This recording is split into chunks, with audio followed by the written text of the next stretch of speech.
అందరికీ నమస్కారం. Welcome to Bhuvan TV YouTube channel. So తాజా ట్రెండింగ్ న్యూస్ అయితే చూద్దాము. యూపీఐ సేవలైతే మళ్ళీ మనకు చాలా మటుకు ఫెయిల్ అయితే అవుతున్నాయి. డబ్బులు కట్ అయితే మీకు 2-3 రోజులు ఆగాల్సి ఉంటుంది. ఎక్కువ అమౌంట్ పంపే మటుకైతే అది పంపకుండా మీరు ఈ సేవలు ఏవైతే మళ్ళీ రీస్టోర్ అవుతాయి కదా, అప్పుడైతే మీరు స్టార్ట్ చేయండి. ఇప్పుడైతే డబ్బులు పంపించే ప్రయత్నం చేయకండి. ఫోన్పే, గూగుల్ పే, పేటీఎంలో యూపీఐ పేమెంట్స్ మరోసారి నిలిచిపోయాయి. గత వారం కూడా ట్రాన్సాక్షన్స్ ఫెయిల్ కాగా ఇవాళ సాయంత్రం నుండి ఈ పేమెంట్స్ చేయకుండా మొరాయిస్తున్నాయి అనమాట ఫోన్లు. ఈ సర్వర్లు అయితే ప్రస్తుతానికి సో వాళ్ళు ఏదో ఈ ఫైనాన్షియల్ ఇయర్ కాబట్టి ఏదో వర్క్ ఉండడం వల్ల దాన్ని వాళ్ళు కొంచెం అప్డేట్స్ చేయడం అట్లాంటివి చేస్తున్న నేపథ్యంలో మనకు ఈ ప్రాబ్లమ్స్ అయితే వస్తున్నాయి.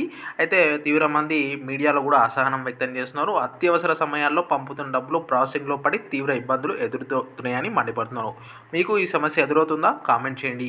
సో మీరు కూడా ఈ సమస్య ఎదురైతే ఒకవేళ కామెంట్ చేయండి. డబ్బులు పోతే మాత్రం మీరు ఎటువంటి చింత చేయకండి.